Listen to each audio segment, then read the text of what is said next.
Hi guys, எல்லோரும் எப்படி இருக்கீங்க? ஸோ இப்போ வந்துட்டு நம்ம ஒரு குட்டி மினி பாத்ரூம் விலாக் தான் பார்க்க போகிறோம். அப்படி என்ன உங்கள் வீட்டு பாத்ரூமில் இருக்குதுன்னு நீங்கள் யோசிக்கிறதெல்லாம் எனக்கு தெரியுது. வந்து பாருங்கள், 2 பேரும் எப்படி தூங்கிட்டு இருக்காங்க அப்படின்னு சொல்லிட்டு. இதை வந்து நான் ரொம்ப நாளாக இப்படி நோட்டீஸ் பண்ணிகிட்டே இருக்கேன். எப்போ வந்து இந்த சம்மர் சீசன் ஆரம்பிச்சிச்சோ அப்போ இருந்து ஆள் மாற்றி ஆள், இவன் இல்லைன்னா இன்னொருத்தன் லைக் பொட்டேட்டோ தூங்கிட்டு இருப்பான். ஸோ இன்றைக்கி வந்துட்டு அம்மி பூனை தூங்கிட்டு இருக்கான். ஸோ மேலே பார்த்தீங்க அப்படின்னா நம்மளுடைய அப்புனும் கருவாயன் வந்துட்டு நைட் டைமில் வந்து இங்கே தூங்குவாங்க. இந்த மாதிரி 5 பேரும் மாற்றி மாற்றி இந்த மாதிரி வாஷ்ரூமில் வந்து தூங்கிடுவானுங்க. பார்க்கவே கஷ்டமாக இருக்கும் மத்தியானம் டைம்லலாம். ஸோ அப்படி தான் இன்றைக்கி தூங்கிட்டு இருக்காங்க. ரொம்ப tired. At the same time வெயில் வந்து தாங்க முடியலங்க. ஹால்லையும் தூங்க மாட்டானுங்க. ஈவன் பெட்ரூமில் ஃபேனெல்லாம் கூட போட்டிருப்போம். பட் அது அவங்களுக்கு வந்து பிடிக்கலையாட்டிருக்குது. அவங்க நேராக இந்த மாதிரி பாத்ரூமில் வந்து இங்கே கொஞ்சம் சில்லுன்னு இருக்குது அப்படிங்கிறதுனால தூங்கிடுறானுங்க. இவனுங்களுக்கு பாவம் பார்த்து நான் போவேன் வாஷ்ரூம் போயிட்டு, சரி பாவம் கொஞ்சம் நேரம் தூங்கட்டும், அப்புறமா வாஷ்ரூம் போய்க்கலாம் அப்படின்னு சொல்லிட்டு நான் திரும்ப வந்துடுவேன்.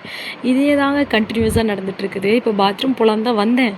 திரும்ப இவங்கள பார்த்ததுக்கப்புறம் அப்படியே டேர்ன் ஆகிட்டேன். என்னோடய பாப்பா பார்த்திங்கன்னா நல்லா தூங்கிட்டு இருக்கா. ஸோ அவள் தூங்கும்போது மட்டும்தான் எனக்கு கொஞ்சம் ஃப்ரீ டைம் இருக்கும். அந்த டைமில் தான் இந்த மாதிரி எடிட் பண்ணுறது, வீடியோ எடுக்கிறது, அதே மாதிரி கேட்ஸை வந்து கொஞ்சம் கேர் பண்ணிக்கிறது. அவனுங்க என்ன பண்ணிகிட்ருக்காங்கன்னு ஒரு ரவுண்ட் அடிச்சுட்டு வருவேன். சரி வெளியே எவனாவது இருக்கானான்னு போய் பார்த்தாக்கா யாரும் இல்லை. ஸோ நம்ம மயில் மட்டும்தான் தூங்கிட்டு இருந்தா. இந்த பிள்ளைக்கு என்ன தான் பண்ணாலும் அது அந்த கூண்டில் தான் தூங்கும். துணி போட்டு வச்சுருக்கோம், அந்த துணி மேலே தூங்க மாட்டாங்க. சரியானவ வெயிலுக்கு வெளியே போயிட்டே இருக்கா அப்படின்னு சொல்லிட்டு கூண்டில் போட்டிருக்கோம். ஈவினிங் டைம் திறந்து விட்டுருவோம்.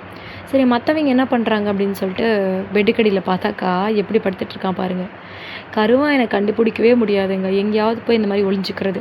அப்புறம் லைட் அடித்து ஜூம் பண்ணி பார்த்து சரி அது கருவாயன் தானான்னு கன்ஃபார்ம் பண்ணிக்கிட்டேன். அப்புறம் பார்த்தா அவனே தான்.